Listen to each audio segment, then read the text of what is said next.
The following program deals with a controversial subject. The theories expressed are not the only possible interpretation.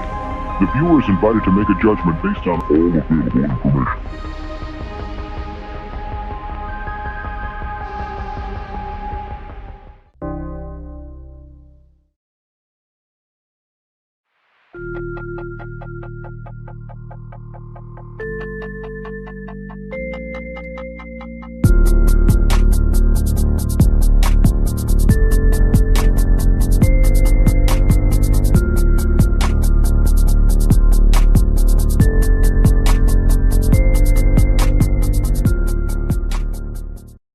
Welcome everybody to the House of Stein Hot 10 show. Thanks for hanging out. What's up, guys? I just found out I would have failed that interview with Ben because he would have had it on a Saturday, and I would have been in a no call no show for the interview. No. You have interviews on Saturday, bro? Yeah, I got to do four interviews tomorrow. Ooh. They pay you extra for that? Oh no, I'm on a 10-4 schedule, so this is my work. This is my weekend to work. So Okay. No, that's when if I have interviews, it's either on a Wednesday or a Saturday. Of course, like if you want to see how bad somebody wants to work, tell them to come interview with you at 10 o'clock at night. Let's see how bad you want the job. You know what your boss, first question for every person should be, Stein? It should be, what do you think of dogs? And if they're like, oh, I love them, I have dogs, and if one guy's like, I'm not really a dog guy, click. Yeah. He's like, but I do own a cat. Click. No, I'm a cat fan too, kinda. As long as they're not mine. Certain cats are chill. Yeah. Have you seen those big fuckers from like Maine that look like a gorilla and a cat mixed, like a lion? Hey, bro, I got a big fat cat, bro. You got a fat fat face? But you're talking about like they're like huge too, right? Like Yeah. the size of dogs. Like Hood, there's you almost dogs had that a are big smaller. fat Now that's dead just cat. too big, dude. You might as well get a leopard and shit. Dude. You know what I mean? If you're Up gonna to go down that far, 7. just get a fucking tiger. You know? Says, Yeah, what's for up, nerds? What's up, guys? We got 55 live at the beginning of the show. I don't think everybody realizes that we're here. Actually so live. yeah, early. We're actually, chilling. I feel like So- this 2 is weeks a ago. reunion show for all 5 of us. Yeah. Right?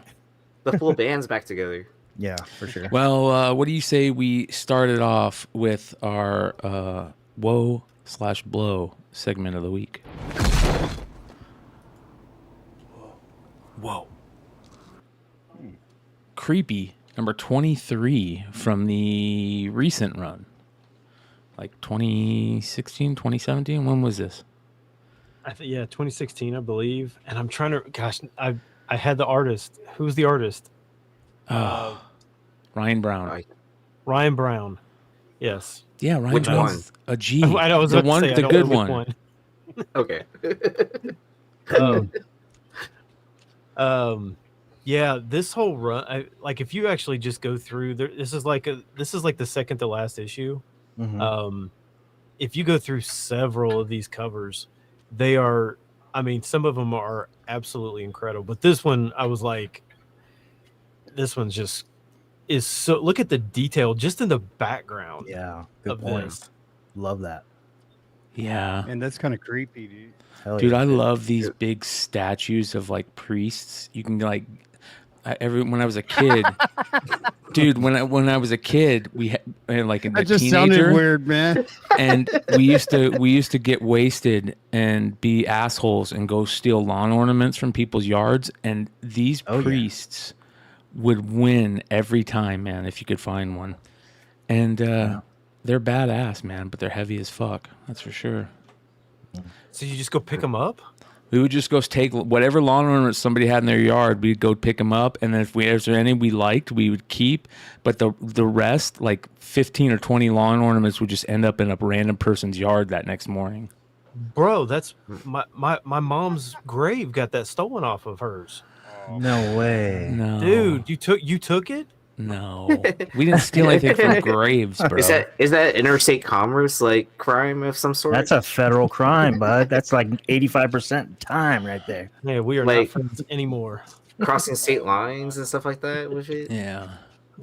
Yeah, man. It was funny. One time we were just like, at that age where you're getting in bars just because you know somebody that can get you in the bar, that type of that deal, and you're just assholes.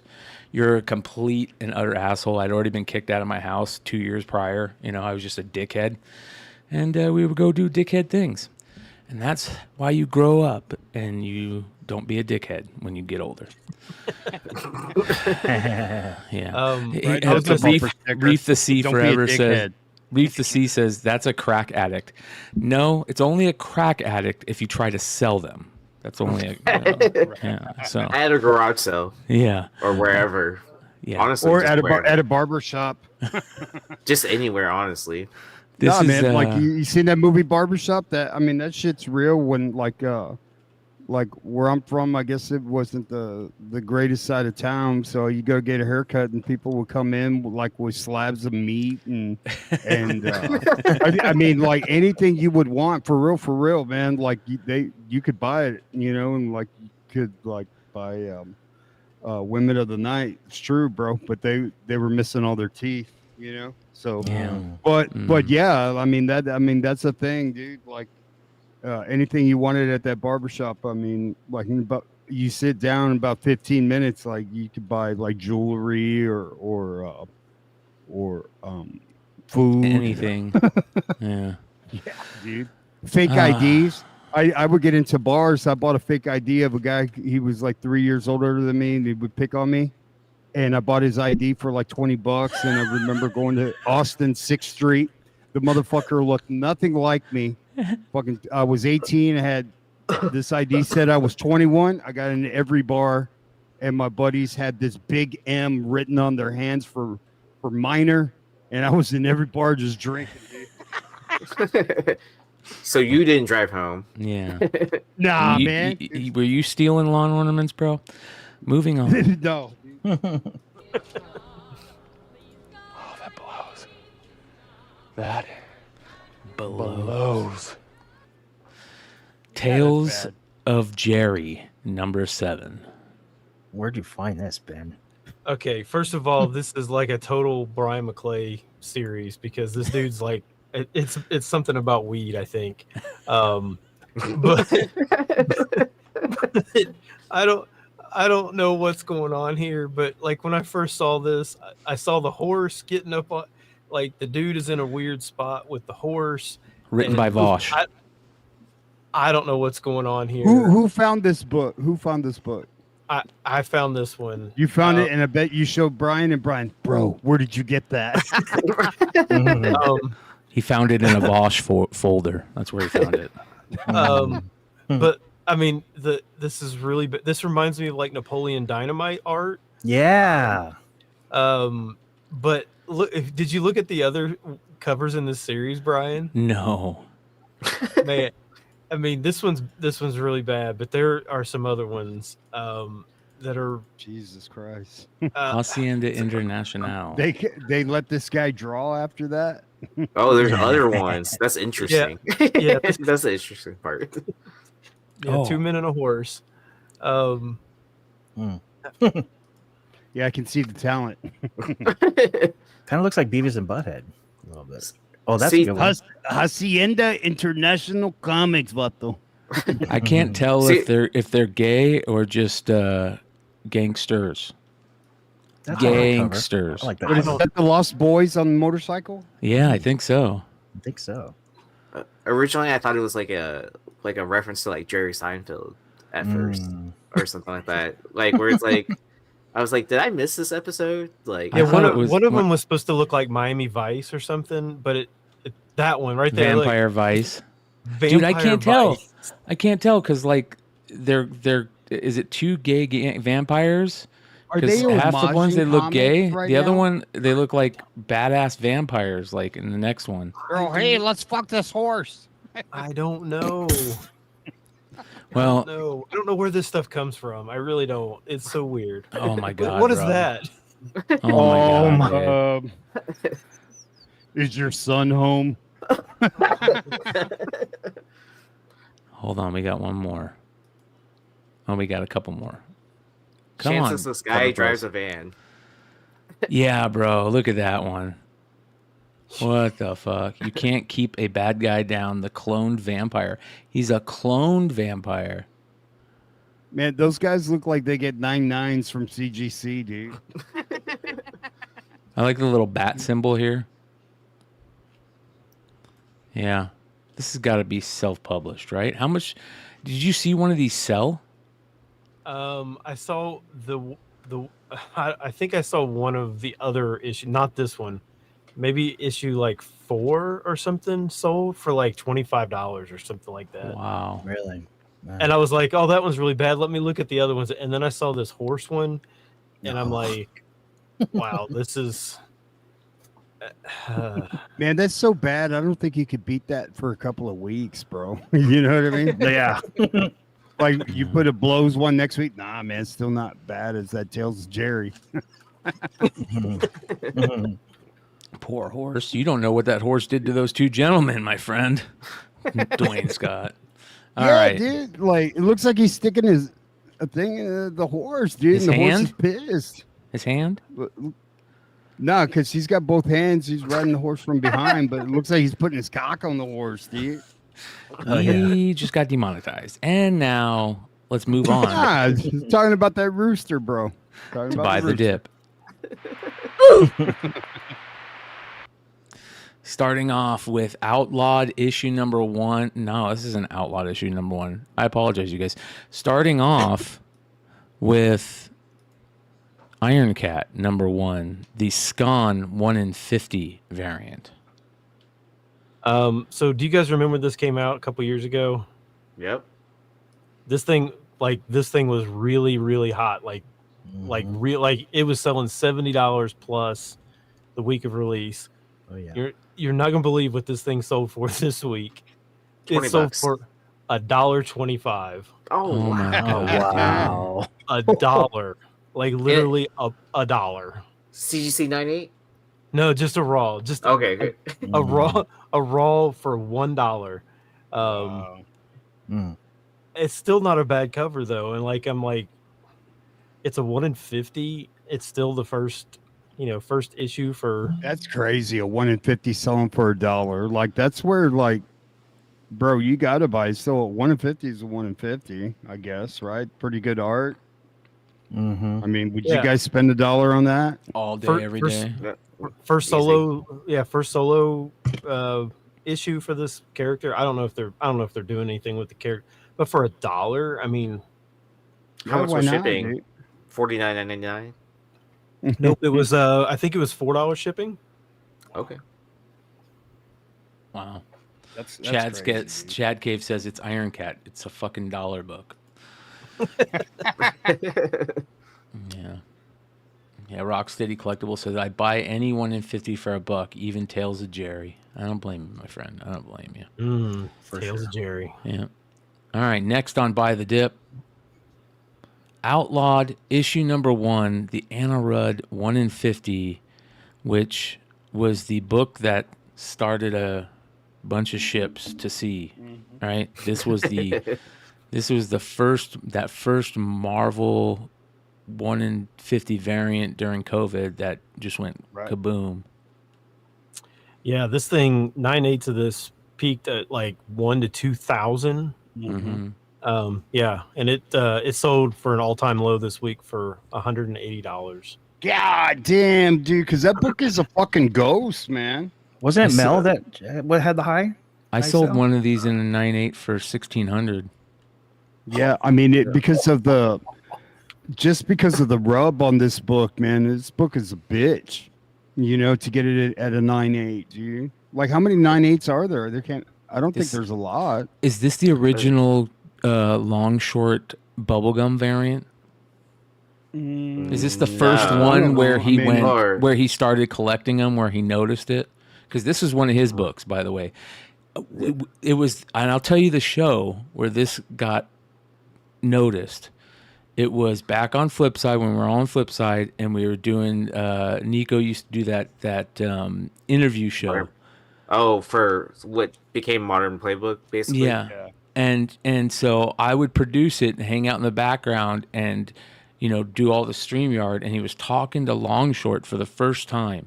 And Longshort said on that episode, he's like, this book is a ghost. It's crazy. It's 1 in 50. I went straight to eBay and went, I'll buy 1, 2, 3. I think that was the only time that I've ever capitalized on a moment like that. Wow. You bought 3? There was actually 3 on eBay? Yeah. Wow. I sold one raw for like 300 immediately. And then that had bad rub. And then I sent one in for grading, got a 9.8. And then I sent another one in and got a 9.6. That's crazy. Yeah, when I saw it dip down to $300, I was like, is it going to go much lower than that? And then apparently so. Well, the spec for this is like far Dead. down the road, Yeah. man. It's dead. So. Well, it was also a pandemic book too, where Yeah. where people couldn't get hands on it anyways. Kamala Khan and Ironheart fizzled out, man. They just completely the heat on those. The movies and TV shows just caused those two characters to completely fizzle out. Which is still so weird because honestly, I did not think the Miss Marvel character was bad at all. No, I agree. Oh, it's just bad script. Bad script. Well, she's even involved now at this point writing comics, right? I think she's better in the comics than she is in the TV show and the movies. I think the actress that plays her does a. I think it's maybe not tailored to middle-aged men, but I think she's done really well. I think she's a fun character. They just wrote Marvel's really terrible, man. That was just not written well. None of that shit was written well. The comics are written good. Like Twilight, she's badass in Twilight, right? Not Twilight. Is it Twilight? Avengers Twilight? Is that what it is? Yeah, Avengers Twilight. Yeah. I liked the show. I thought it was really good. I thought it was one of the better shows. It's not better than Madam Web. And moving on. Darkhawk, issue number 1. Oh, the book that I can't tell if you're joking or if you're actually a Darkhawk fan. You know what's funny is, like people say, like, oh, why are you buying Darkhawk? And then they look, for a long time, 9/8 of this. I mean, since 2017, so way pre-pandemic, this was $200 plus 9/8. During the pandemic, it got up 400 plus. But this week it is all the way back down to pre-2017. CGC 9/8. So there's actually a couple sales between $85 and $90. That's funny. Well, Bro, you don't know how many of these damn Darkhawks I press, right, Richie? Like this way, anytime you opened a sub, there was like 2 or 3 Darkhawks number 1, and I'm like pressing this like out of all the books you could have me press, bro. You know what I mean? And I'm just like, okay, whatever. I sold my last copy. Raw? Raw. What not sale? Probably I think I sold it for either $20 to $40, somewhere in there. I like the Marvel Age better than this. Yeah. This thing's heavily printed, right? Oh yeah. Fuck Oh yeah, it's 90s. what's funny is I don't think I've ever owned this book. Yeah, I've never owned it. Yeah, like I'm not a Darkhawk fan, dude. Like You know what are was good like, issues hey, Mom, of take me to Darkhawk? the new Darkhawk movie. It's like The- hashtag shit nobody says. The good issues of Darkhawk are the second series, and then the last 5 issues of this series are tough to find issues.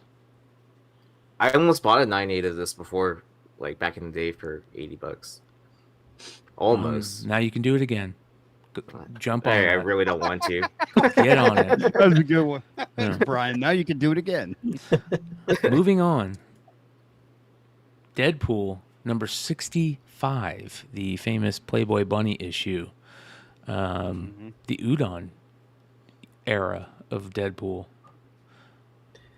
Yeah, this is the first appearance of Outlaw in this. Is that right? Yep. Yeah, this one, I think this is way undervalued to start with. I think Marvel's not doing that character. I think that Outlaw character could be like if they actually utilized her. I mean, it's a character that I think there's a lot of people that would love that character. Like she has a really specific look that is unlike any other character that's out there. But this one, it was a CBCS 9.8. Again, you guys can hate CBCS or don't hate CBCS, but they are not dealing with the CGC stuff right now. So it sold for the lowest since 2018. A 9.8 of this sold for $75. Wow. There's a couple other first appearances in here too. Isn't the Agent X character? Yeah, there's 2 first appearances Neo? in this. Oh, there's newsstands of this. There is newsstands of this? I was just going to ask that. Shout out Longshort because he has one. Really? Mm. Oh, I would have thought you had a newsstand in this, Aaron.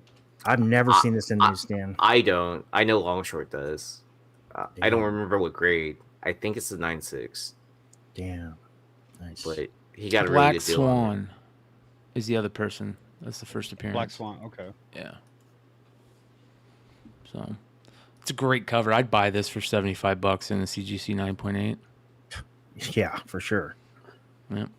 Yeah, I mean, Yeah. it's there for a while. I mean, Raws were like $60 or $70, and I don't think it's the easiest 9.8 to get.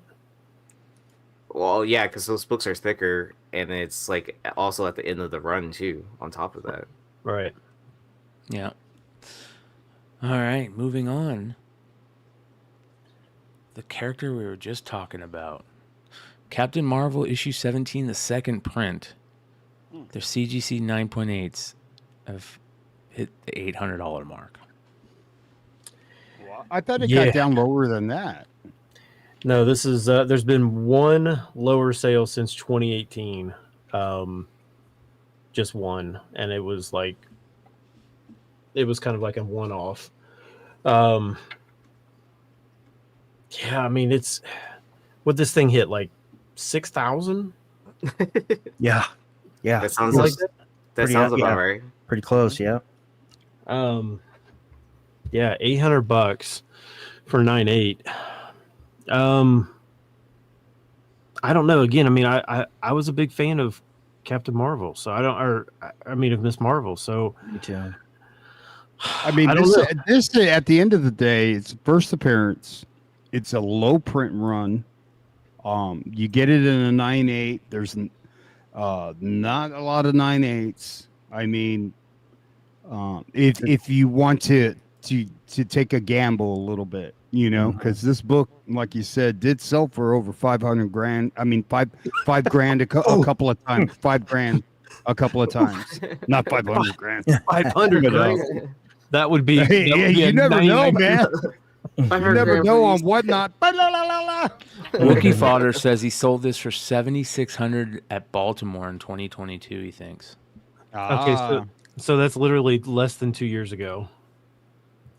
The buyer of this book, the $800 sale, literally like 20 minutes after he bought the book, the guy accepted and he paid. He posted it on IG. Seriously? He was he was happy. I follow him. Yeah, he was pretty pumped. I forgot. I'm pretty sure he said that he put that amount in by accident and the guy accepted, but I could be thinking of somebody else. But I know for sure he did put it on IG. I was like, $800. Oh my God. Why not? Well, I mean, well- like if you're looking for some meat on the bone, I mean, like, do you guys see that book going down to $200? I mean, if you do, I mean, I'm getting out of this show right now, bro. Yeah. Like, I can't see a book going down like that, do you? Unless the Kamala Khan character goes and robs a bank, and you know what I mean, in real life, the way Jonathan Major screwed up all my Kang books, you know. Yeah. She's in charge of Pizzagate, don't you know? Yeah, Pizzagate. And What's Pizzagate? You don't want to know. Don't go down that rabbit hole. Yeah. Man, I'm gonna keep an eye on this book. I think this might be something to pick up if it gets any lower. Of course, I made a lot of money on Kamala Khan. Like, you can ask Big Leg and Aaron, man. I got the second print of Marvel .1, the other first appearance, and bro, I paid $1 and I sold like 3 or 4 of them for over $2,000 a piece. Hell yeah. So you want to talk flippage, like, woo! Mhm. You had half the census at one point in time. Absolutely. Mhm. I still got 3 9/8 of the Marvel .1. So at one time I had what, 8 or 9 9/8. Check out Red Hood's Instagram to find out. Oh yeah, yeah. You can go back in time, check out my shit. It's amazing. All right, you guys. The RSO is starting to kick in. Let's get into the almost 10.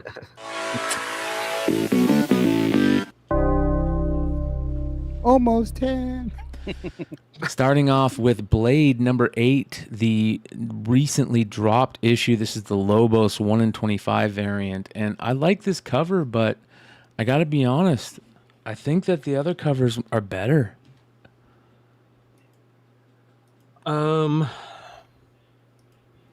Maybe. You know what? This is probably really. This is how much I wasn't paying attention to this cover. I initially thought it was the girl from something who's killing the children on his leg. Oh, Erica. Yeah, Oh, okay, I see it. I see it. like I was like, why is he wearing that mask on his leg? That doesn't make any sense. But yeah, I'll be honest, very limited sales on this. It was selling for about 35, but there's not many of them listed. It is a number 8 issue, and I'm pretty sure there's no store variant. So this one may be Tough to find. Here's the A cover, which I really like. Yeah, that's cool. And then here's the other variant. I don't like that.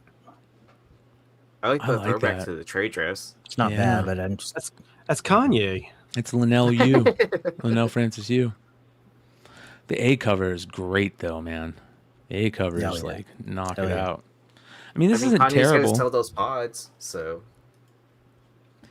Something of it's just off for me. Maybe it's like the way his big jacket is like, he's like turning, so this big jacket is like open. That's off. There's something that's off for me. You know, It's like Neo.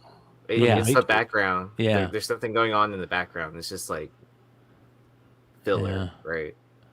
I don't know. I mean, I like how he's got everything. Like everything else looks great, but there's just something off. Oh, I got it. It's because he's almost glowing, the vampire. He's almost a glowing vampire. That's why no one likes Sparkle. it. Yeah. Yeah. Is Blade still happening in the MCU? Yeah, but It's here's a the period problem. piece. They're going back to the Victorian era of New Orleans to do it. Oh wow, can't wait for that shit. Yeah, don't we already have that shit? It's called Last Vampire or whatever that Anne Rice bullshit is. With Tom Cruise, right? Yeah. Hopefully we get Oh, an Interview with appearance Vampire. Tom Cruise. Interview with the Brad Vampire. Pitt. Yeah, was Blade gonna show up there? What the fuck? Crossover with 1602, right? Like, who are these people talking to? I know. Let's put them in the Victorian age, That's seriously right? The man. fans are really like that. Yeah. Yeah. And I know because I don't read any source material.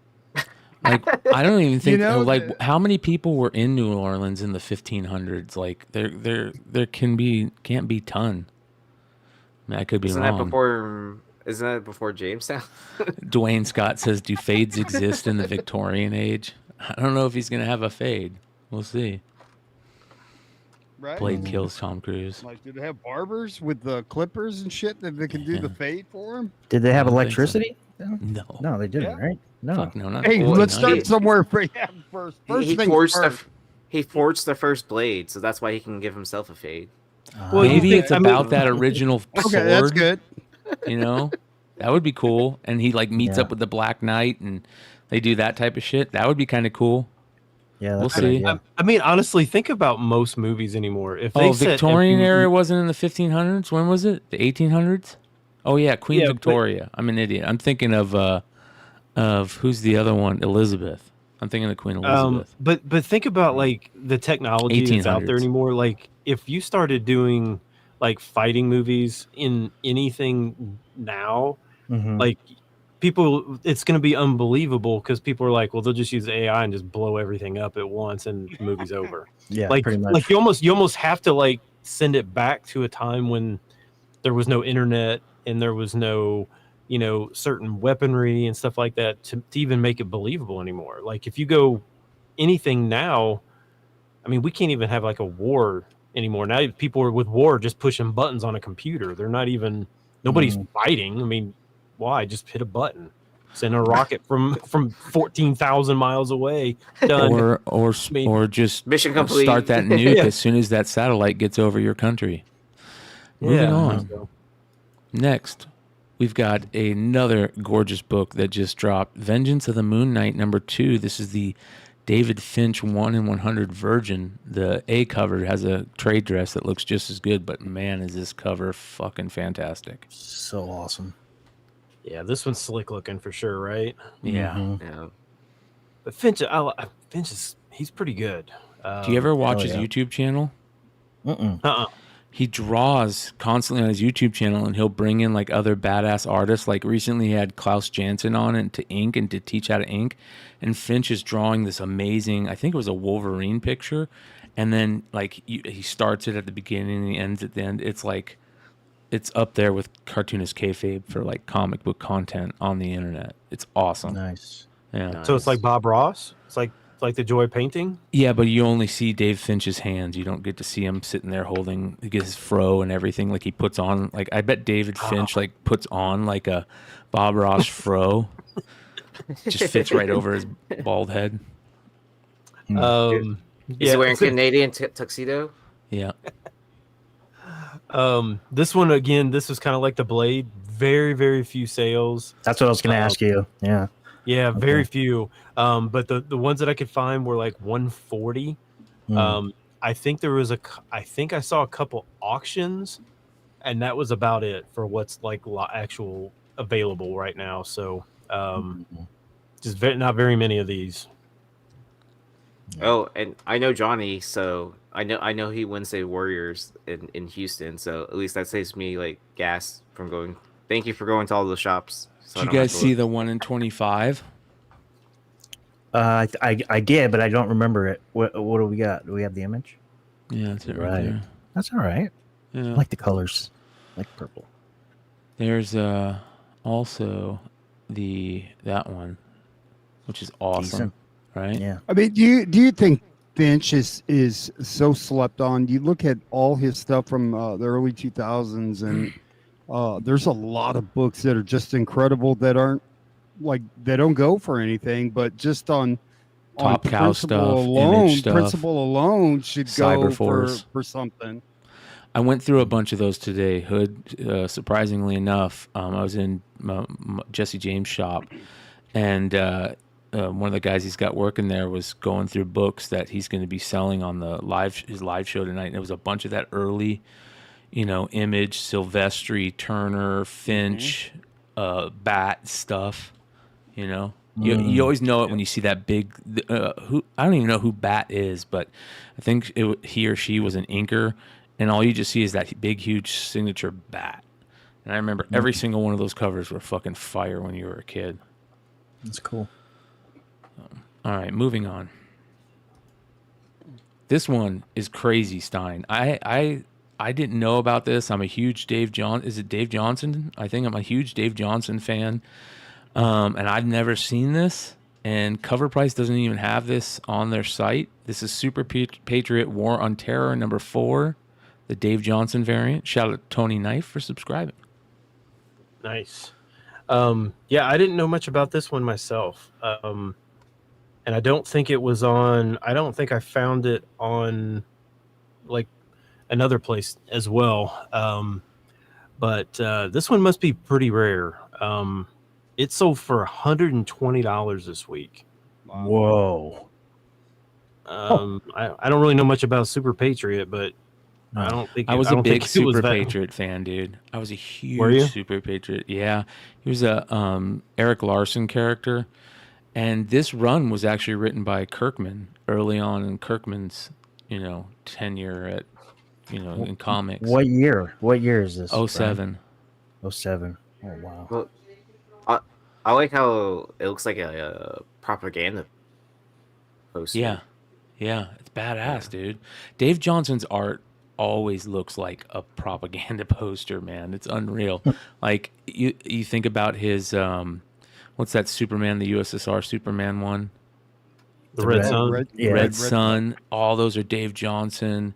Dave Johnson's in on a lot of those early Batman black and white too, I think. Like he did one which is like Jim Lee's first Batman that he ever did is a Dave Johnson cover. They all look just really like posters, travel posters, propaganda posters from like the early 1900s, 1920s, champagne posters, shit like that. It's awesome. Yeah. This one I'd be on the lookout for though, if you can find it. Yep. One of those rare ones. All right, moving on. This one's another crazy one. I mean, again, these are the books that you come to House of Stein for. Mr. Rager, #1, of course, a Kid Cudi book, right? I mean, this is based on a Kid Cudi song. Kid Cudi, I think, had help writing it. If I'm not mistaken. It's only a one issue. The only thing I could figure out from this one was it was a webcomic that they ended up putting in print. And I'm not sure how it was distributed or anything like that, but it doesn't seem like it's super readily available. But this was actually like $100 book before this week. But this week it sold for $190, so almost $200. Did they make a movie after this book? I was watching shout out to Lords of the Long Box cover price as well. I was watching their Shaker show, their cover price, and this was on there. And I thought they said there was a movie, but I could be mistaken. Who did the art on this? Because it's pretty decent. Yeah, I like it a lot. It's dope. There's not many on the census either at 9.8. Let's see here. It says Mr. Rager's origin story is revealed in this action-packed comic tie-in to the Netflix television event Intergalactic from the mind of Kid Cudi and executive producer Kenya Barris. Got it. So that's what it is. There we go. It's pretty dope. Nice. How much did this sell for? $190. Oh. Wow. Damn. You can have quite the Rager with 190 bucks. Yeah. It's a cool book. I love books like this. All right, next. Marvel Knights 20th. I don't know why they call it 20th, but it's Marvel Knights #5 from the 2019 run, the Jay Lee variant, which is a 1 in 25 Hulk variant. Yeah, this is like all the Stan Lee. Why did they do some of them as incentive ratios, and why did they do some of them not? Regular, Or like some of them were like A covers, some of them were B covers, and some were ratios. It was so weird. Yeah. Yep. Well, didn't they put that Stan Lee band on like all of them? All comics that were being released during? I think so. Yeah. I thought so too, yeah. And I even don't saw it on remember this DC one. cover. I think I even saw it on DC cover once. No, I'm sure. This Marvel Knights, because it was a #5, must be pretty difficult to get. Being that 1 in 25, it sold this week for 120. Wow. Jeez. Yeah. Wow. 120? Yeah. Jesus. Which is really weird. Like when you really start. Again, I hate comparing books and stuff like that, but like you can spend 120 on this, and it probably is fairly rare. I would think it's not like stupid rare, but I would think it's fairly rare.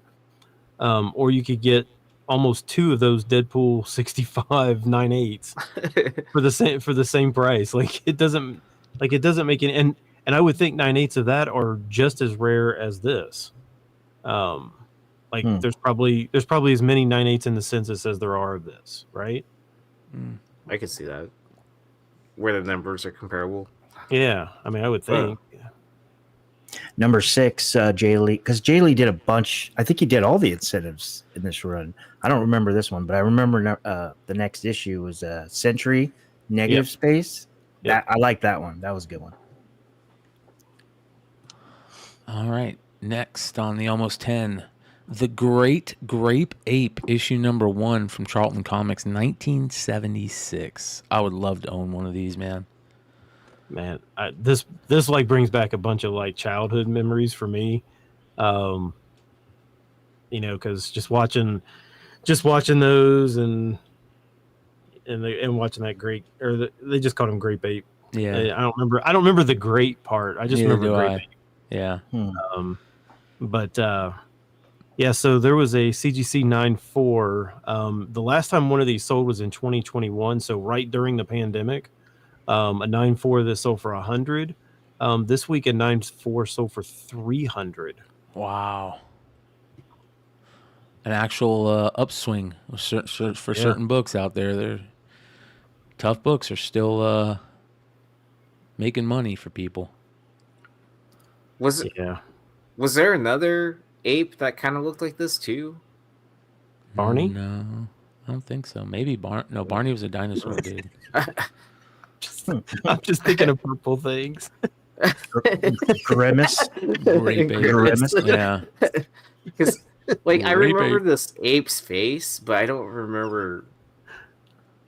Magilla Gorilla says Haven for Heroes. Yeah, there was Magilla Gorilla. But Okay, he looked cool. different. Yeah. He was smaller. I remember, and he'd always running.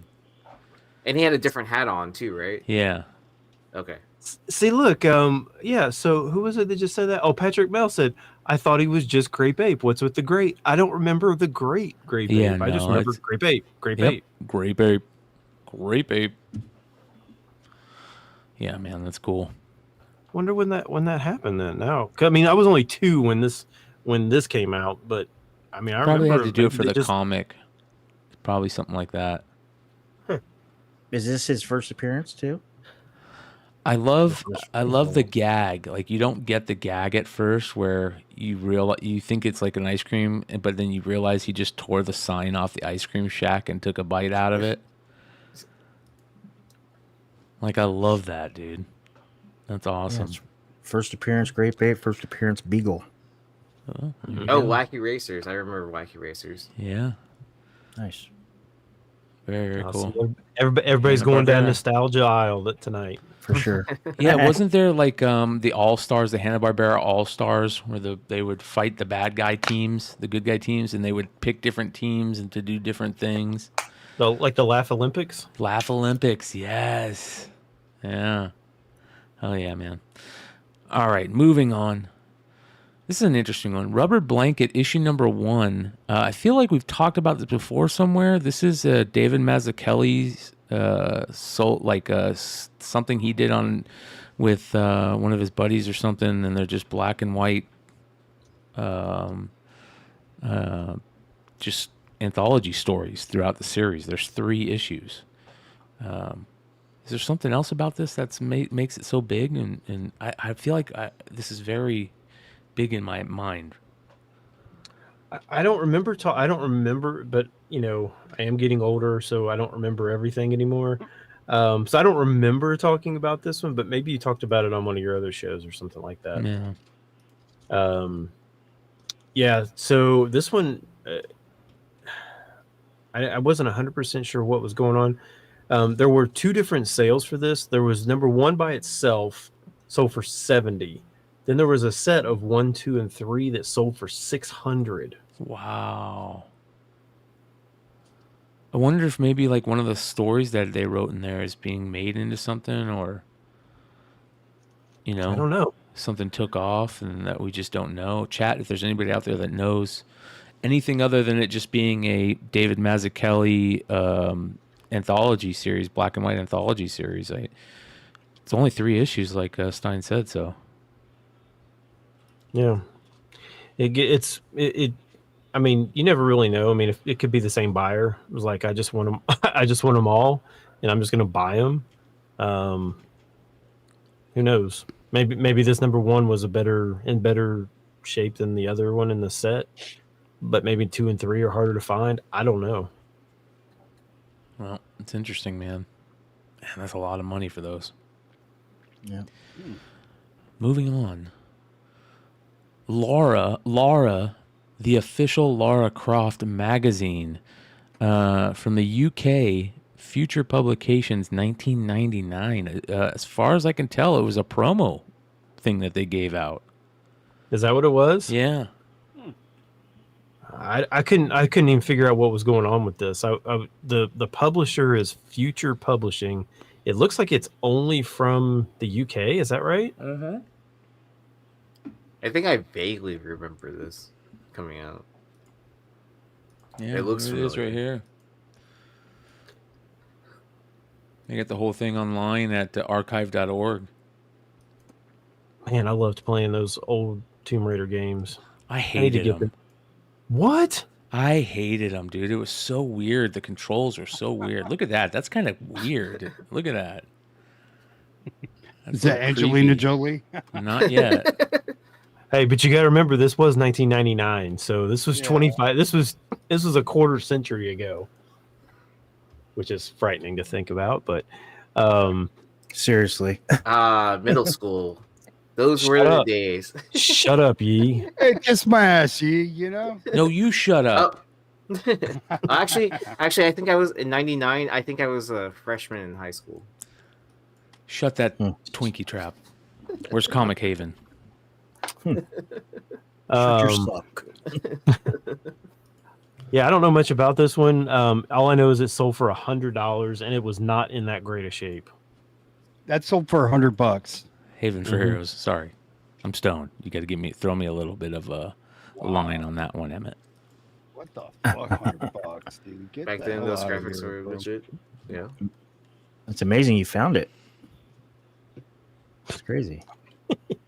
I wouldn't even have known. I mean, You got his first AARP card in 1999. You know, the guy that sold this for $100, the guy that sold that Laura for $100, he's got to be thinking, man, I could sell fucking anything, dude.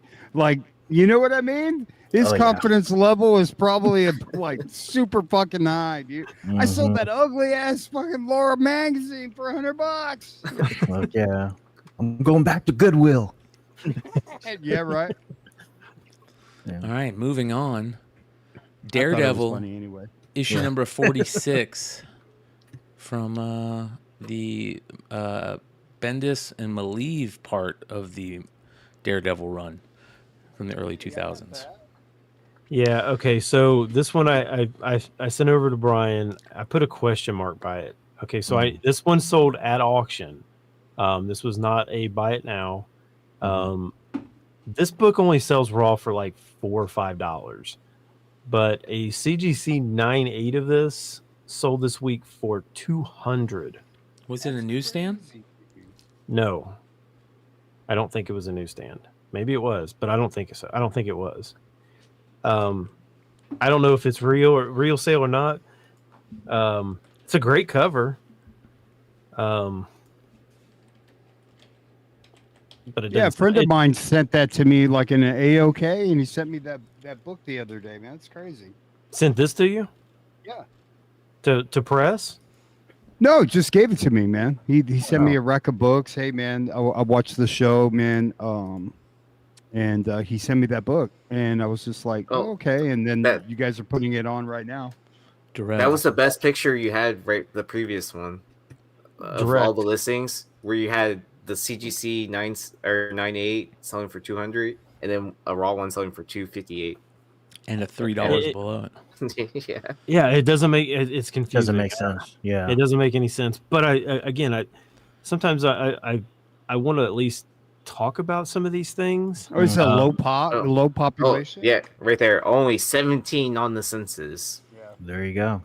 Is that 17.98 or is that 17 graded total? I don't know. He's got Probably. 100% feedback and 632 sales, it looks like. So Yeah, I mean, I don't know if it's like PSA, but low pop is starting to pick up. Like when you see 9/8 books, sell for something ridiculous, and there's only like 3 9/8s on there. Like if it's an older book, Yeah. I mean, my thing is if it's not a newsstand, that's kind of strange that it would sell for 200. I mean, Such a great cover. is man. it a key? Is it a key? There's No. got to be something going on with that, then, man. I mean, it could be, but Typhoid mean, Mary? 'cause It's not even her If first I'm going to appearance. spend $200, I'm not going to spend it on that. You know what I mean? Like, I'll just buy. I'll somebody buy a raw. tackle this motherfucker, man. I'll buy 30 of them raw, and one of them will get a 9/8, and I'll Yeah, dude. Like, what are you doing, bro? not a like- key issue too. You could double the Bro, senses. there ought to be a thing for comic book buyers, dude. Like, and just put it out. Hey, should I buy this? No, don't fucking don't stay away from the light. You know what I mean? Mhm. Don't do it. That's what the Magic 8 Ball's for. Should I make this purchase? Things are looking I up. don't know. I mean, would you guys spend like what was the key on that? Like Echo or what the fuck is that? You know I what I don't mean? know. No, I Like, don't think Echo had anything to do with this issue. I don't think she came back till Jesus. Till like 50, So 51. Yeah. I mean, Maliv 51. is a badass artist. I mean, I don't want to get Longshore pissed off at me. You know what I mean? But like Alex Maliv is a beast. But Oh, it's like, a great cover, Oh yeah. and it probably it a- should be worth. It probably should be worth more than $2.58. right. But is it For a sure. $200 9/8? No, Right. No, So no. something, maybe there's something in the book that we don't know about, like, or is it the low pop count that is starting to become a thing? Possibly. It's a good point. We'll see. You know, like PSA, like that. I've sold cards that I've had graded that there's like only 10 low pop, and I'll sell it just because of that. Now, are comics starting to get that way? Because I mean, to me, that book's not a key. It's just a art cover by. Mm-hmm. You know, I don't know. What do you think, Brian? I think that I don't know, man. This is a weird one. This is a weird one, dude. This is a weird one, but it is a good cover.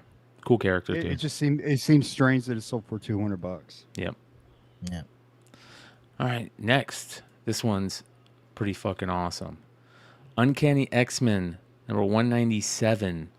The ink error. No black ink on this. No, it's only got the yellow and red, brown tones, white tones. How crazy is this, man? Shout out to Rocksteady, right? yeah, Rocksteady sent this over to me. This one, this sale was on looks like Facebook or Instagram. I'm not really sure where it was hard to tell. It may be Facebook. This is what the guy's listing says. Ink Air copy of Uncanny X-Men 97.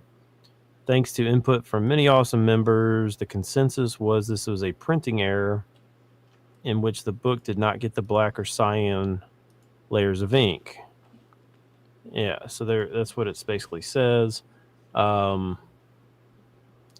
This ended up selling for $1,000. What? Yeah. Raw? Fucking Yeah, you raw can and see- trash too. You can see. I mean, it's I mean, maybe you could press it nice and pretty, Yeah, but you could press it. it doesn't look real to me, but I know. maybe it Yeah, is. dude. it's real. agree. Because That's Dr. Doom right there. had posted on his IG. He just recently picked up an error book. I'm looking it up right now. and- Spawn. Was it Spawn? It was a Now, like Spawn these error. are starting to come out of the fucking woodwork, dude. Yeah. Like Yeah. I don't remember this book. Like if there was a bunch of them, I don't remember that book. Where Is the there fuck just are one of these? them? Is there more? You guys? I've think? only ever seen just one of that. Okay.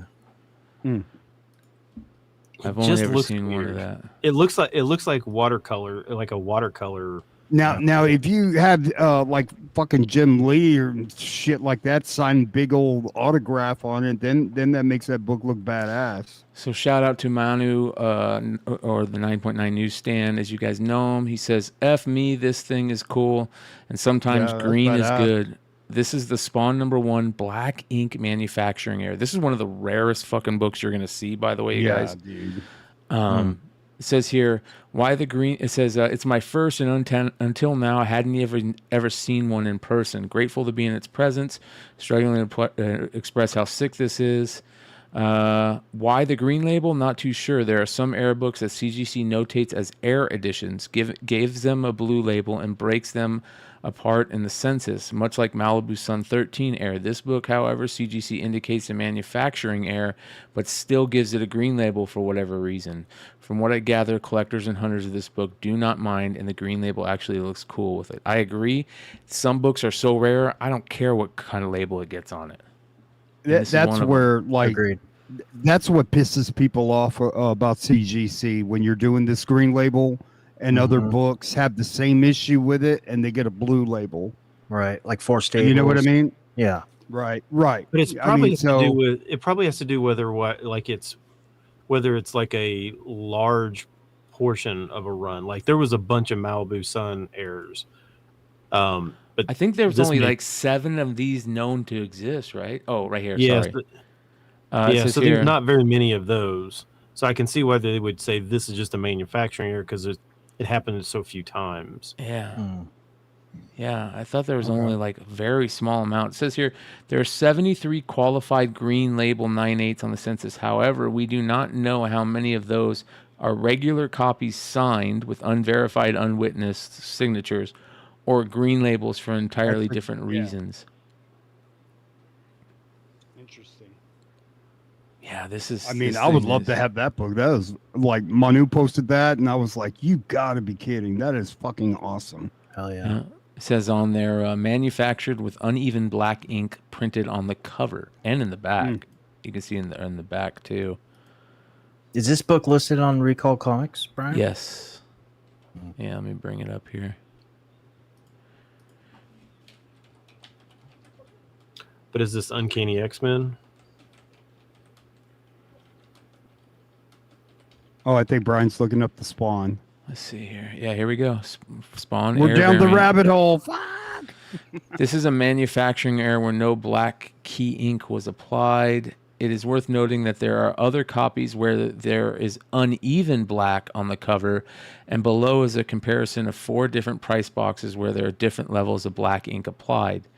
The total lack of black ink is a lot more obvious on the back cover, which we saw, but his one has the uneven ink. There are some without even the black ink at all. It says here, looking at the center of the back cover for comparison, below are copies with different levels of black ink, and that's how his looks. His looks like this right here. But this is without it. That's like super badass, dude. Yeah. That's crazy, man. Yeah, it says here, there will certainly be some interesting Air copies with various amounts of black ink, but copies with no black ink at all on both front and back covers will undoubtedly demand the higher prices. However, very few of these have come to market, hence the prices could be varied and possibly very high. This is like, let's see, what do you think the rating is on this guy? I don't know. Super rare. It is super rare. All right. This one's got to be super duper rare. Yeah. And it went for $1,000 raw. So that is the Almost 10, ladies and gentlemen. Make sure you guys go check out my channel Beyond Wednesdays, where we do the replay of the Almost 10 every week before the Hot 10, and where I got roasted in the comment section for having Epic Nation on an interview recently. And even better, you guys can come hang out with us tomorrow night, where we'll bring on Sub-Zero to give his side of the story. You got roasted. Yeah, people are like, what are you doing allowing this fucking trash on your channel? You're a clown for having this guy on your channel, this and that. If you guys Man, it think, would have been so much fun to be on that show live with him, dude. well, Like, I know we would have gone off on him, dude. if you guys think that show, if you guys have questions about that show and why it did that show, tomorrow night is essential. Be there, especially for Drama Alert. That Yeah, I'll being be there said, with you. hell yeah. That being said, let's get into the list.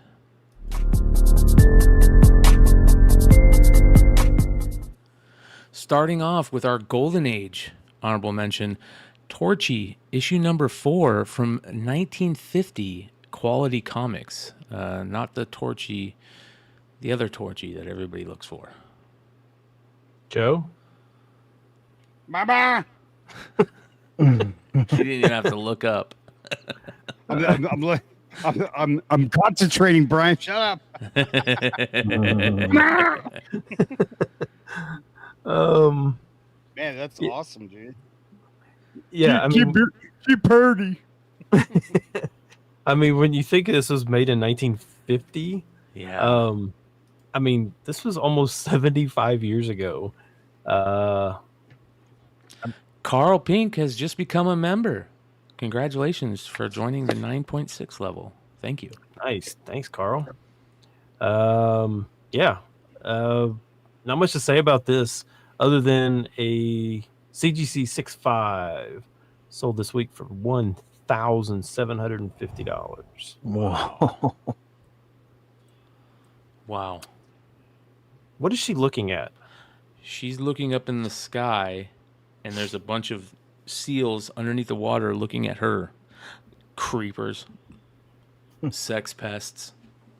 Weirdos. How'd they get those submarines so close to each other? I don't know, man. That's what I'm saying. Right? They're not submarines. They're just those little things that you put on your eye. Oh, they're just swimming. Yeah. Oh, snorkels. Yeah. Hmm. So we see it says it's because it's before Playboy. Yeah, that would suck having to yank it to Torchy. Moving on. The Walking Dead Chop Shop Journal. This is pretty crazy, dude. Do you know anything about this, Stein? Not a thing. So it says here, to extend the Chop Shop narrative, we created an analog companion detailing the accounts of an anonymous engineer responsible for the parts inside the Chop Shop, a 24-page work of fiction filled with journal entries, field notes, original artwork from the illustrators of the Walking Dead comics. Each book features gloss, varnish, and individually hand-bound. And I still don't know where this comes from, but here you go. So during the pandemic, this got up really expensive, but then it kind of obviously, like with all the rest of them, all the rest of the books all dropped back down.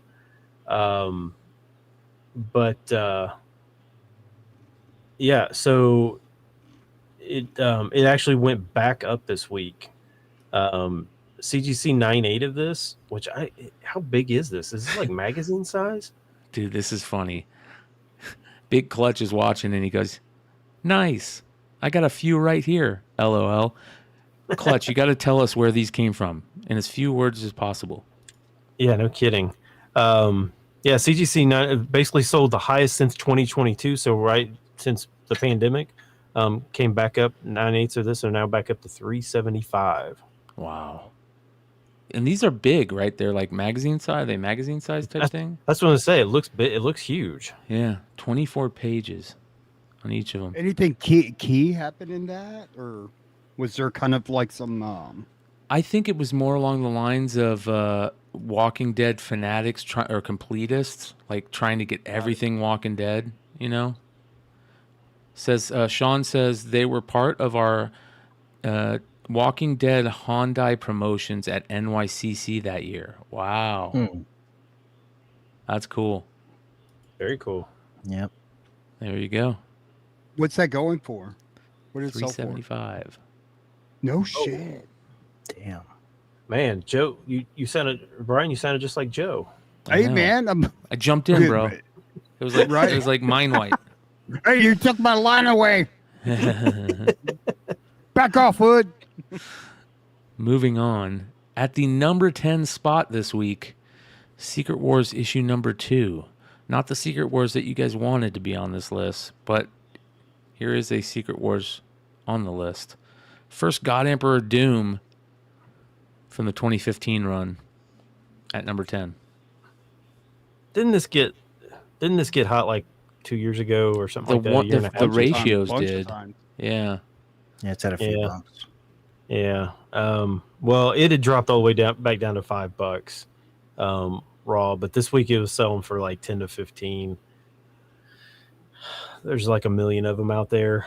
I would say that if you like this, you probably should go for like a second and third prints of this. Yeah, Is it like a high ratio incentive? The Virgin Alex Ross Doom one, right, is the one to get.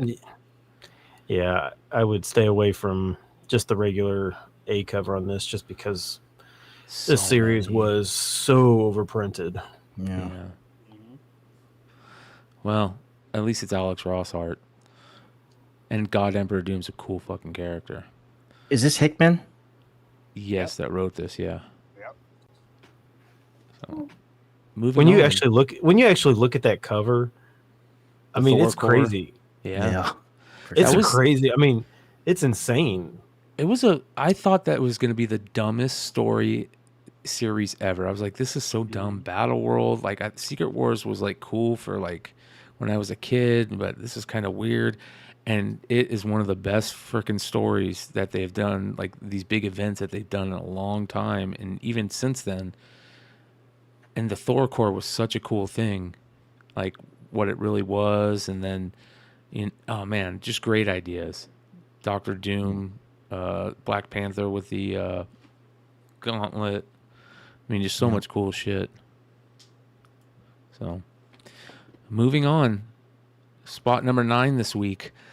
Now, this is the Taylor Swift book you guys want. Trust me on this one. Mad Magazine issue number 36, or An Idiot with a Box of Crayons at number 9. What is an idiot with a box of crayons? What Yeah, that's the name of the magazine. is it? This issue, yeah. Where does it say that? That was on the cover price. They have like secondary names to the magazine names, I think. To the issue numbers. Really? Yeah. Oh, all I saw was Love Stinks issue. Yeah. Well, I won $200. I bet Kansas City would win Nice. because the fix was in. Taylor Swift.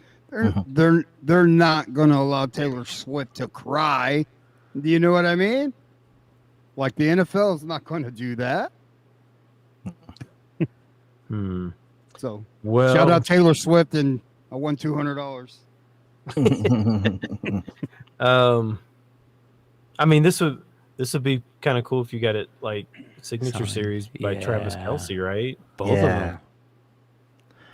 Yeah, or both of Bro, them. If you- Taylor Swift's great for the NFL. Like, imagine how many like girls tuned in that know nothing about football and at least tried to learn that day. But here's the Right. problem. And I don't know if I believe this, but I feel like this is starting to happen.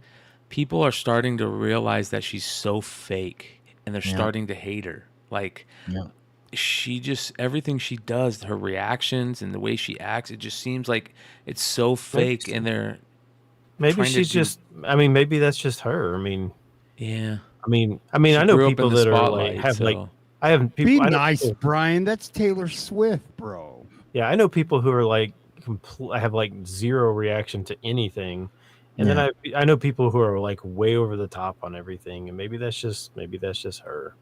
Plus, she was bullied so much on social media too, so she probably watches herself in front of a camera. Or she's always I don't posing. I don't like how she hugs Travis Kelce when she's Yeah, in it's front like of a the pose. She goes like this every single time. She goes, Yeah, puts his, yeah.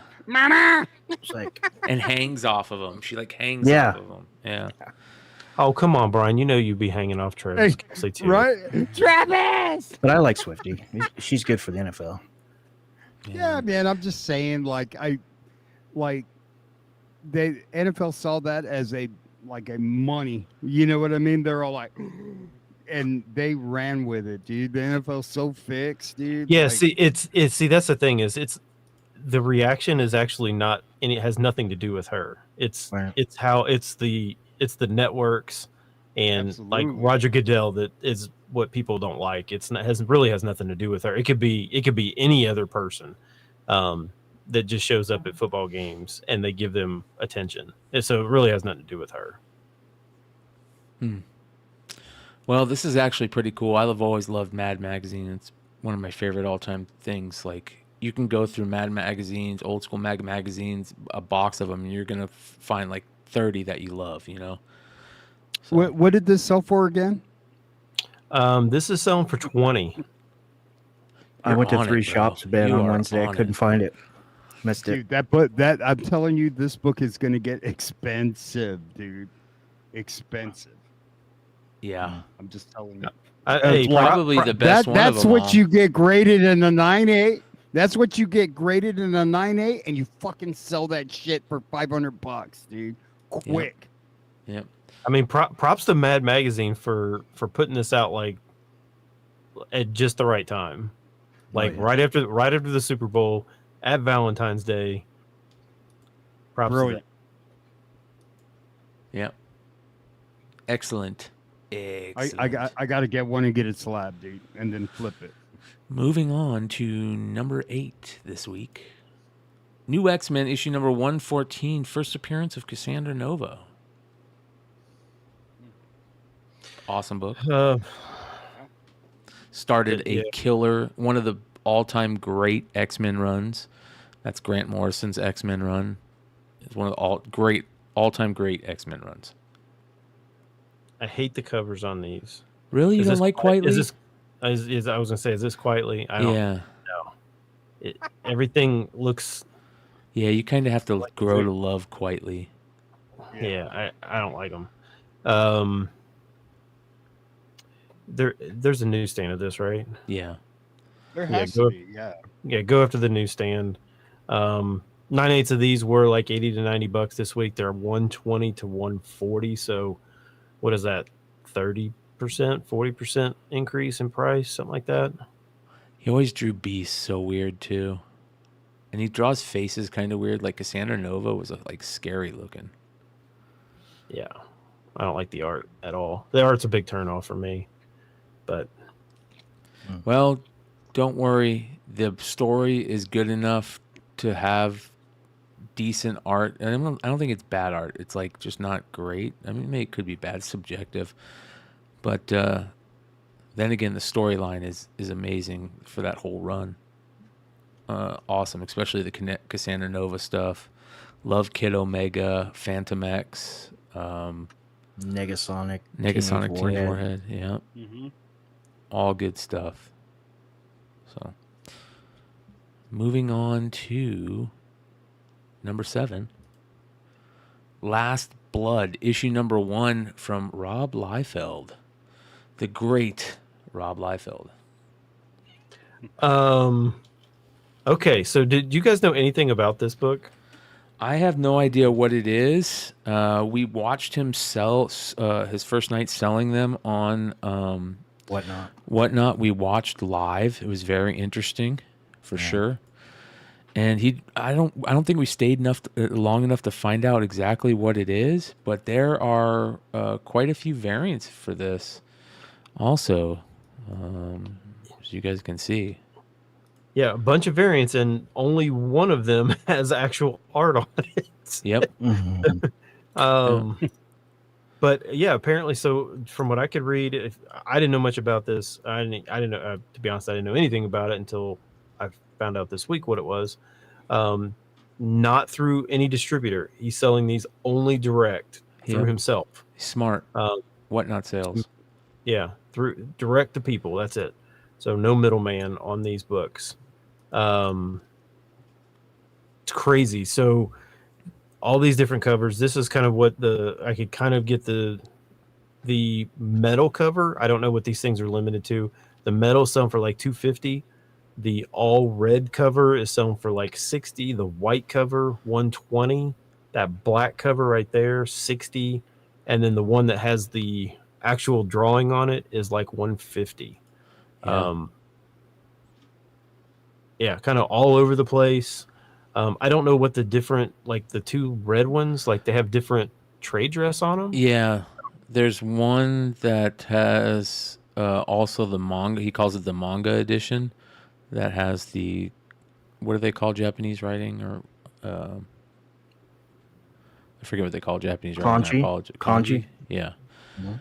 And yeah, so there's the two different trade dress, one with manga, and then one that says Last Blood like this, and then Last Blood like this. What's it about? Do we know what it's about? Do we know anything on it? Everybody keeps saying it's Rambo, but I'm sure it's not. Yeah, I don't know. I mean, it's. I don't. Killing it. I'm confused by the whole thing. To be honest, I'm confused. You know what I think? I think probably he's just trying to figure out ways to make money for him, for the last of his career. He's like, I'm doing money for me and only me. It's going to be my stuff. That way nobody can complain about, whose it is. Because if you watch his Twitter over the last couple weeks, he's been very adamant of putting stuff up there where he's like, I'm the creator of Deadpool. I'm the creator of, and not only did I create Deadpool, I created Cable, who was also, one of the favorite comic book character for years, over Deadpool and Wolverine. He's like, he's been putting these out. So I think he's kind of starting to see that where he needs to just, there's no questions asked on this one, but I don't know what it's about. So Somebody put in the chat that it's basically Deadpool. Okay. That's interesting. Rob's very first Whatnot sale, he turned the video off and left the audio on. The first thing he said was, how much money did we make? And I bet you his bro, that's awesome, dude. I bet you his assistant said a shit ton. Because Rob can drop books on the floor and pick them up and sign them and sell them for a crap ton. I mean, he is so much fun to watch on those Whatnot sales. People will just buy anything from him because they're just sitting there. He's picking on people. He's making fun of people. He's absolutely hilarious. There needs to be a reality show with Rob Liefeld. Period. That would be funny. Yeah. Yep. I wish he would do a YouTube show. I would produce a Rob Liefeld YouTube show for free. You should try and get him on the show, bro. Well, Rob, if you're watching this, your book is at number 7 this week. Come on the show. Let's talk about it. Moving on. Well, how much did this sell for again, Stein? The highest one was the metal for $250. $250. There we go. Second highest was the art, was the one with the drawing for $150. And do we know the buy-in on these by any chance? I think they were no clue. Were they $20 a piece? I can't remember. See, we know about all the big fights they had at Image. And I think when you hit him up last week, or was it the week before, it's tell us some old stories about Image and with all the creators, and I'd like to know some stories from back then, like Silvestri fighting with him and over Michael Turner when he tried to steal Michael Turner from Rob Liefeld's imprint and shit like that. And I'd like to know all the backstory on all that.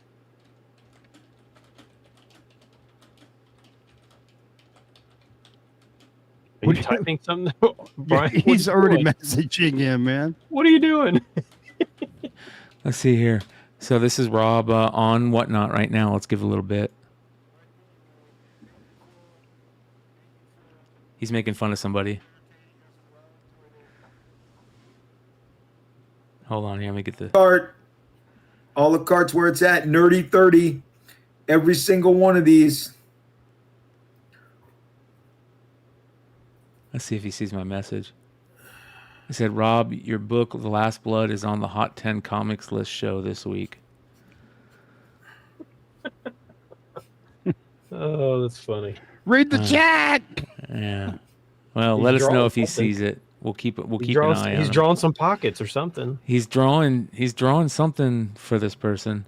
It says here, Avengers 51 Nerdy 30 variant, blood splatter chisel. Oh, he's doing his chisel autograph. Last night he said that he didn't want to do his chisel autograph because it's such a pain in the ass to do. So, there you guys go. And he's got a CGC signing coming up. That is true. He does have his CGC signing coming up with, I think, his own special label, right? So, Yeah, that's why I thought it got on the list because of that. Oh, That they're CGC friends sign. again. Him and CGC. he's friends Yes, with they're anybody that he can make Make some money money off with. of. I would be too. Avengers 51 Spidey Deadpool with that Lefeld logo. Lefeld. I told you. On 3. Lefeld. On 2. On 1. A la carte, baby. And these prices, you can't beat them. 40 bucks. Lefeld. Dude, we Yeah, came that's all how he the way says his down. name. We're Yeah, so I've Fuck, been that saying- looks affordable. badass. Bid on it, dude. I've been saying his name wrong for 30 years. Yeah. Guy was bidding with Royale with cheese. Yeah, I don't know which one was there. It is Royale with cheese. Yes, English Jimmy. This is the one. All right. Yeah. We'll see if he Sorry, says Rob. anything. Cool as shit, bro. Mr. Lefeld at number 7 this week. Moving on. At number 6, Ultimate Spider-Man, number 1. On the list again, but this time the second print again. So here we go. Did these get allocated? So I talked to 2 shop owners on Wednesday, including the Big To Do from Comic Students and Toys. We had a discussion about that. I went in there. I was one of the first ones in there, and he said, "No, they all got allocated. They all got allocated." And I went to the next shop, J&J. He said he didn't receive his either. So I haven't heard any official announcement, but that's what I'm hearing. Some people say But they're I allocated at their heard shop. somebody Some say they got them. I heard Haven somebody only say got 2. the third print's going to have a 1 in 25. Is that true? And, Yeah, yeah. Big To Do told me that. Yeah. Yep. Yes. we need it. We need a 6th print, 1 in 70. I hope not. Yeah. Anyway, this just came out. $10 to $15 on this. I don't know. Bro, let's get on to issue 2 already, God damn it. You know? Yeah, I can't wait. It comes out this week, right? Well, you know what they're next calling week- these? next They're week. calling these the reveal. I think they're calling them the reveal variants for the second print because they show the kids and Uncle Ben. And then the reveal variant for the X-Men one just came out, the second print, and it showed something special on it. So they're giving away the gotcha on these second print variants. Has there ever been an Uncle Ben comic? That's a Good great question. Yeah. I know there's been a Marion. What's his dad's name? I forget what his dad's name. I mean, like seriously, like when you think about like characters that are like infamous. Right. I mean, everybody, like my wife knows who Uncle Ben is, Right. and he's never had a comic. I bet he's had an Elseworlds thing, you know? Something like that. Oh, that's a good question. And Yeah. Well, what are these selling for again now on the secondary? 10 to 15. Not bad. Moving on, halfway through the list, you guys. We got 219 watching live. Hit that thumbs up, please. It really helps us. And shout out to all these subscribers out there. At number 5 this week, the McClay version of Batman issue 142, the Comicoli foil variant. Let me get the regular up there for you guys real quick here. Yeah. It's an interesting one right there. Yeah. So this is not an incentive, right? This is just one of their foil variants, right? Yep. Am I correct on that? There's a second print coming where they flip the image, basically, and I don't think it's foil, but there's a What do you second mean print. flip? Like on the other side? Like Yeah. the other side of Yeah. the face? Okay. Yeah, It's like a homage to Brian Boland. something. Hmm. It's good. Um, I mean, we as soon as everybody saw this on solicitations, we all knew it was going to be a cover by book. You know. well, I mean, it's the story on this one, right? I mean, Well, the there fact is that- story on this one, but mainly this is a cover by. But there is a good story going on in Batman right now with what the Joker year one Year or one. whatever. Yeah. Yeah. So I mean, yeah. So this is like the. I mean, we've been asking for like a definitive. I don't know if we've been asking. I don't think I actually wanted a Joker origin, a true Joker origin. I think it was better to just leave that. Well, Now- there was a super creepy Steven Subic variant to this. Did you guys see this?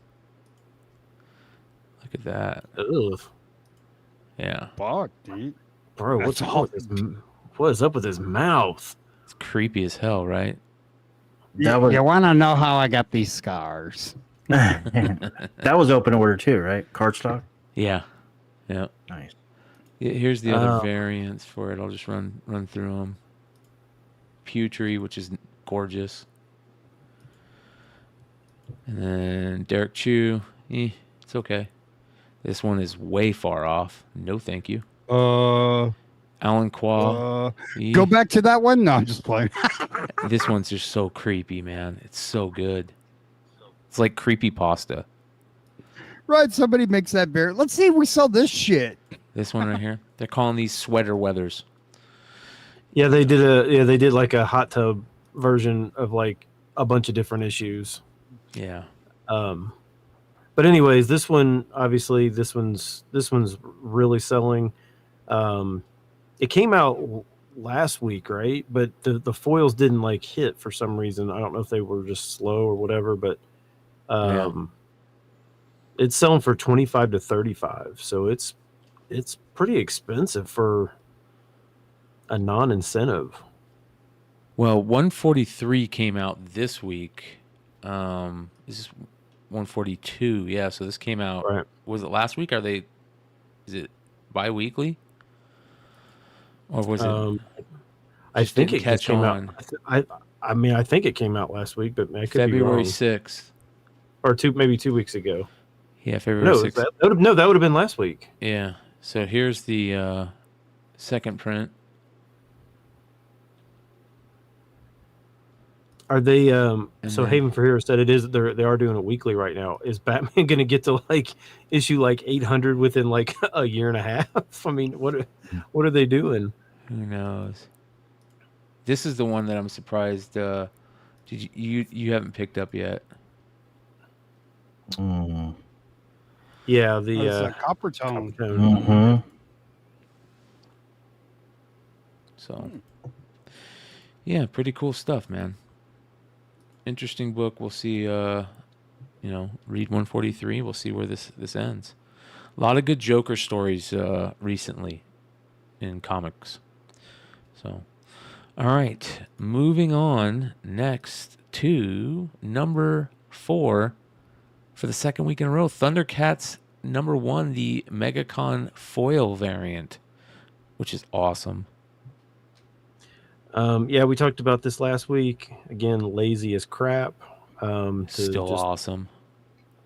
Still lazy as crap. I could have drawn this one. You didn't have to draw it. You just copy and paste, Yeah. and then just put some foil on it, bro. Ugh, so bad. That last week this was selling for 60 to 65. Now this is $100 plus. Wow. Get out of here, man. Yeah. Next. Moving on. My book of the week for me, like this is the book. This obviously from secondary market sales trumps the Finch, which I'm not surprised. But as soon as we saw this book, everybody knew this was it for this week. right? I mean, Yeah. Spider We thought Gwen smash. remember we were talking about if it was going to be this or Secret Wars 5 is number Yep. one. Yeah. Yeah. Spider Gwen smash number 3, the 1 in 25 variant. Yeah, this one's selling for 80 to 100. Wow. Yeah. I don't think it's the best cover that it could be though, right? This week? Why not, dude? You think it needed No, I mean not. if the blue part had some texture to it, like maybe was a brick wall, that would be awesome, right? Yeah, I think the Dazzler wording behind her just looks Like off center. it just looks weird. I mean, the Z's are on top of each other instead of side by side. It looks like a fourth grader drew block letters. I'm not sure what were they trying to go with the lettering on that. Yeah, they could have changed the lettering just a tad and given some texture to the background. It's still so good, man. The color palette's great. The Dazzler art is amazing.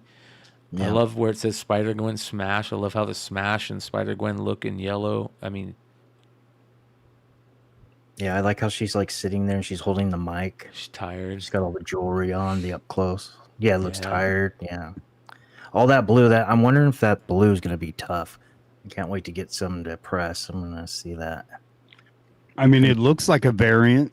You know, some variants don't look like variants. This looks like a variant. Yeah. Like the old school, hard to find variants. This is an incentive, right, Joe? Like I think it is, yeah. Yeah. It's 1 in 25. Cool book. Tough to find. I mean, how many people are ordering 25 copies of Spider-Gwen Smash 3? Smash. Many. Yeah, a couple good covers in that book too. The Dia de los Muertos Stormbreaker cover by Basuda is awesome. So, And you guys Hi, are Nathan. a lot of the chats saying they don't like it. Hi Nathan says poorly cut trading card variant. Yeah, it kind of does look like a trading card, right? Yeah, yeah. And it does, yeah. Like an old school Marvel 90s trading card. That's a good call out. Ben, do you see a lot of listings for this? Yeah, there was a bunch of sales for this. Okay. I mean, not like mass number, but there was a decent number of sales for this one. Interesting. Well, moving on to number 2 this week.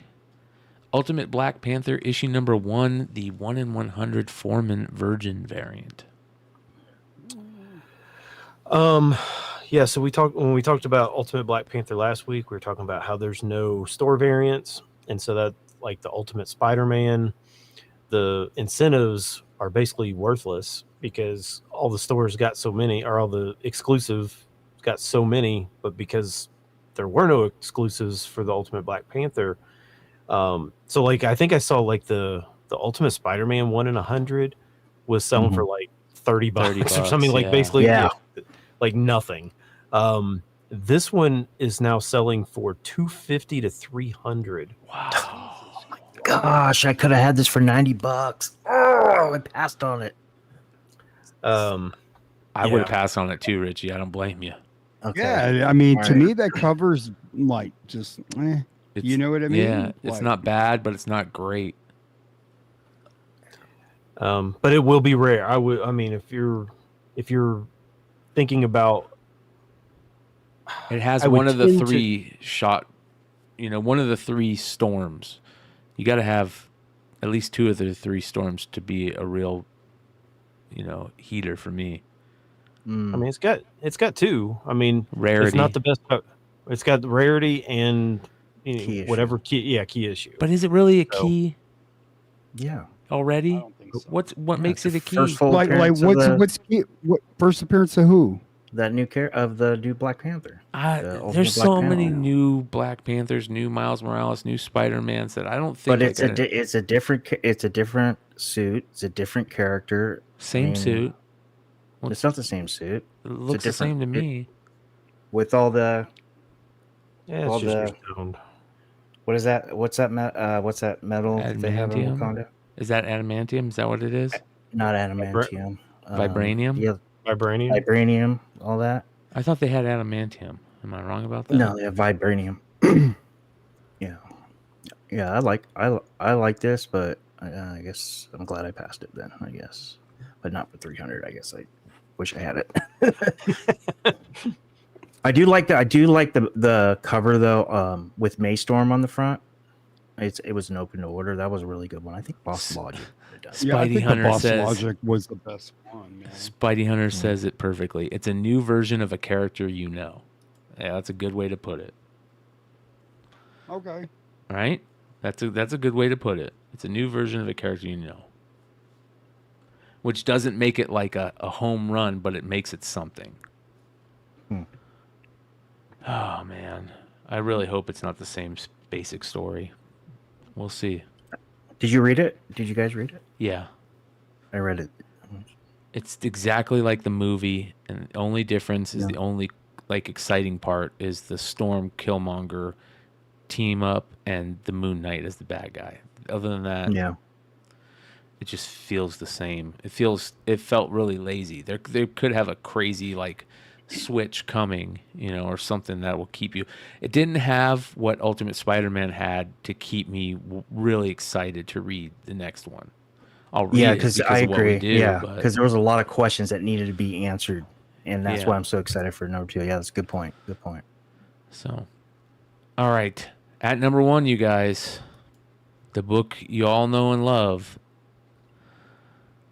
Secret Wars number 5, the Deadpool trailer book. Wah, wah, wah. Dear Lord, Yeah. this is so bad. This is so bad. Bro.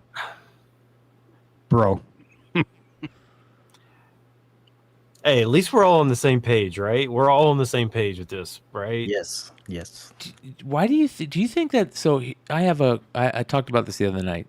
Do you guys think that somebody just said, "Hey, we need to throw a Secret Wars comic in there," and they just grabbed any Secret Wars comic they could find, or do you think this one specifically? They know what they're doing, man.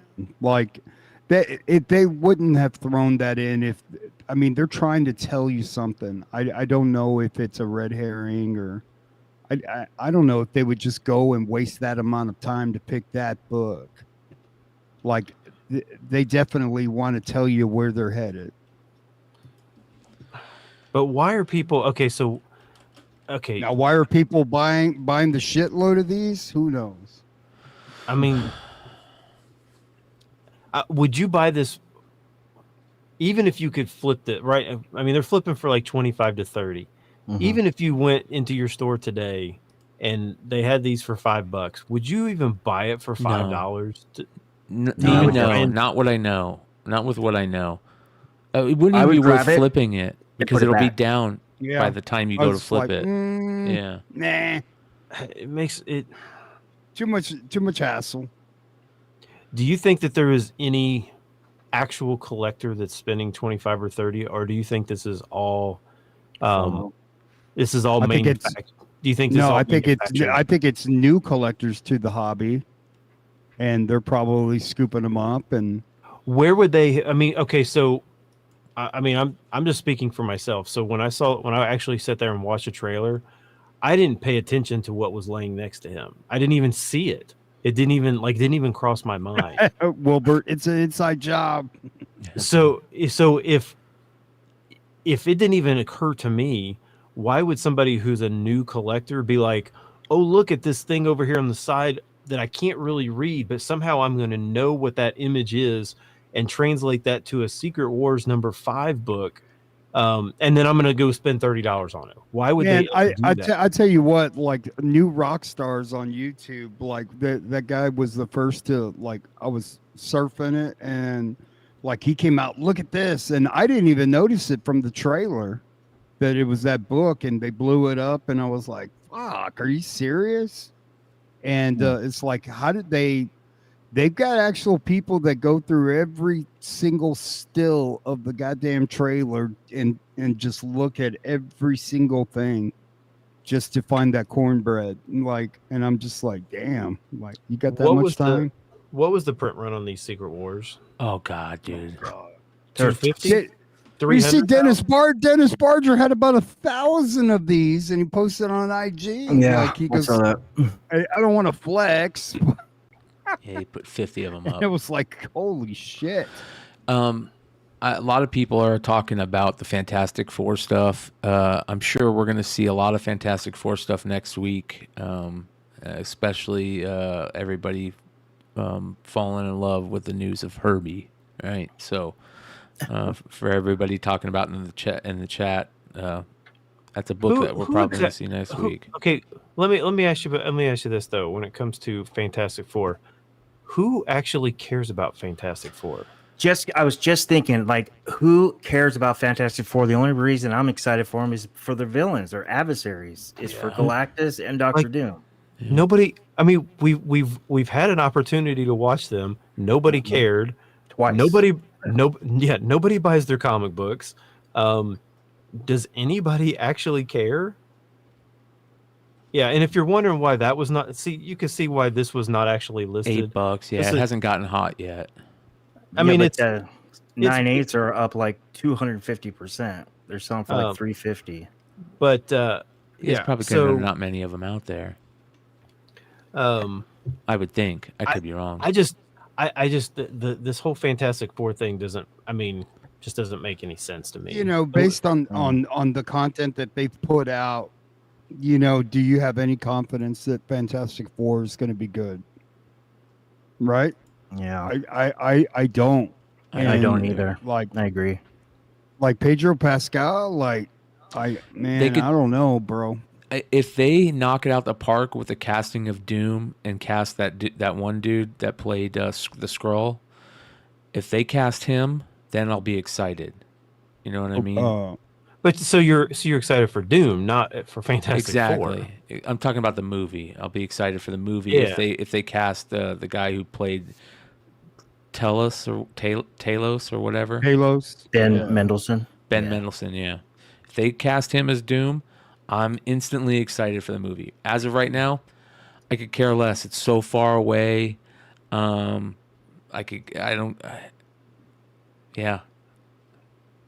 lost. I'm going to be honest. There isn't a movie that has been made in the last year in any realm of comics world that I have been excited to see, or that after I watched, I was excited. I was excited for Into the Spider-Verse. That was the last one, the most recent Spider-Verse one. After that, and then everything coming, I'm not excited for. There's not anything I'm excited for. Star Wars, nothing. Deadpool is going to be like amazing. Good. I'm a little excited for gonna be Deadpool, but not like I'm super excited. I'm like, okay, you know, it'll be fun to watch, but I'll probably just gonna watch it at my house like everything else. I'm not that excited for it. So what I heard about Deadpool, and I don't, you know, if it's true, it could be fucking awesome. Where he goes into all the MCU movies and fixes plot holes, like just jumps into it the way they did in Endgame, where they went back to Avengers 1, and you saw them in that movie kind of recreate it. And so, like, Deadpool is going into these MCU movies, whether it's like Age of Ultron or whatever, and he fixes a plot hole real quick. Now, if they do something that creative, like that might be something, man. Because a lot of these movies, although the early MCU ones are pretty good, like he jumps into like some of these early movies and fixes plot holes, that would be badass. Yeah, Across the Spider-Verse, not Into the Spider-Verse. Across the Spider-Verse was the most recent one. Yeah. I'm excited for Lady Deadpool. I really hope that Easter egg that we saw on Beyond Wednesdays. Oh, with Blake Lively. Yeah, I hope she has it's just not like some dumb cameo. I hope it's like, because I like that character. I like that character. It's cool. This is what DT says right here, and this is going to sound crazy. DT says, can we all snap our fingers and bring Thanos back? I've heard rumors that could be the case, that the Deadpool stuff is just going to reset everything. And we're going to get, Thanos back. But I think that's just a pipe dream at this point. But, it's something that a lot of the speculation rumor people are kind of throwing out there. Hmm. They should bring back Thanos. Like you shouldn't kill off big villains like that. They should be able to go away, lick their wounds, get bigger and badder, and come back and fight again, just like in the comics. Yeah, like this would be perfect. Up to Down 7 says young Thanos will be back in the Eternal sequel, but he's not coming back to the main MCU. That would be awesome. To get it like a backstory on Thanos. Like that's a great point. Up the Down has like they missed an opportunity to put him in the first Eternals. Yeah. Right? If they did that, maybe that's a little more palatable and you could like deal with it a little bit better, but like as it was as a one-off, God, man, that was hard to watch. It was really hard to watch. Yeah, Derek Neiman says they need to wrap up the multiverse time travel variant stuff and get back to street level living ass. I don't know what that meant, but street level. Yeah, stuff. we know what he's saying. Yeah. We get you.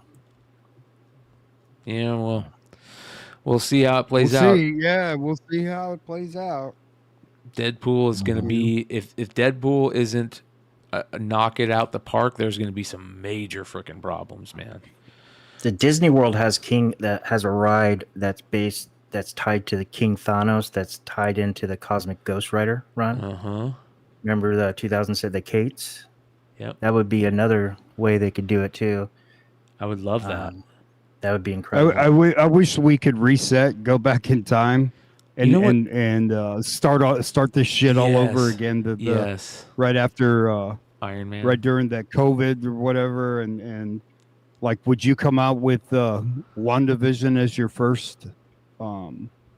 They fucked all that up with what they decided to put out. Like, I thought that was going to be like so fucking awesome. Like the Disney Plus stuff. I loved WandaVision. Yeah, I thought it was I good. like WandaVision. I think it's the best of all the shows. So I think it's the best one. Dude, my favorite things, it's funny, my favorite comic book movies and TV shows are animated. Across the Spider-Verse, What If, Invincible, it's all animated stuff right now. You know what I mean? Yeah. Like, X-Men 97's getting ready to come out. What'd you guys think of that? I mean, that scene where Wolverine jumps, where Gambit jumps on Wolverine's back and powers up his claws. Gambit, did you guys see that? No. Well, here we go. Let's end the show with a trailer then for everybody out there. This is pretty awesome. The X-Men 97 trailer just dropped, and we'll show you one of the coolest parts. Here we go.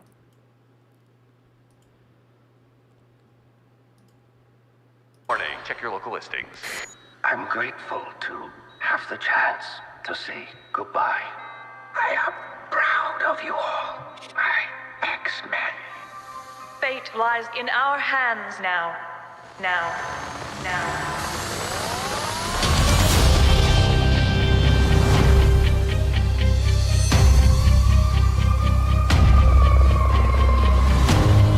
We have to stay vigilant. The professor entrusted us with his dream. They got some of the voices, like they kind of match, but I don't think the voice that they got for Wolverine is going to work, but you'll see what I'm saying.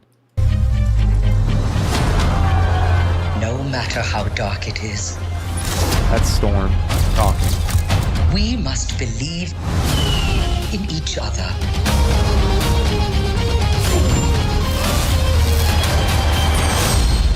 We get this done by working together as a team. Jeez, Thub, keep buzzing in my ear.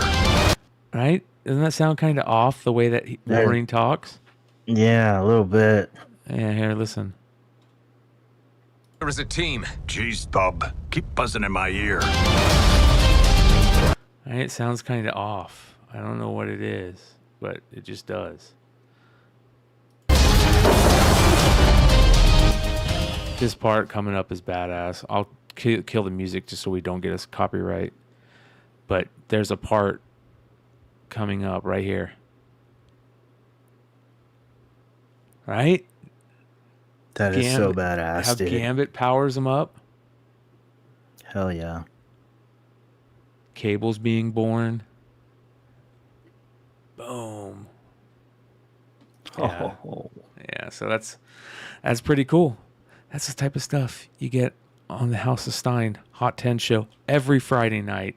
Only here on the House of Stein, where you get great content every week. Stein, you got anything coming up? Exciting? No. 2 weeks I will be in DC. Ooh. So What are you doing there? my daughter has a soccer tournament in DC, so probably will not be on in 2 weeks. Wilbert says Wolverine is the same voice actor. Really? That does not sound the same, man. He must be super old. Or that was just a bad spot. Richie, you got anything coming up? Yeah, I wanted to let everybody know. Make sure you're subbed up to my channel. Aaron and I have been talking, and we're going to start banging it out on my channel. And we're going to start next week. We have some stuff lined up, so make sure you're subbed up. Spec Media 2S's. Find the link below, and you guys can find all the homies' links below in the description, or you can find us in IG. We love you guys. Come hang out tomorrow night, Modern Comic Mayhem, where the Comic Drama Alert segment is going to have Sub-Zero telling his side of the Epic Nation debacle. We'll see you guys there, 10 p.m. Eastern. Peace.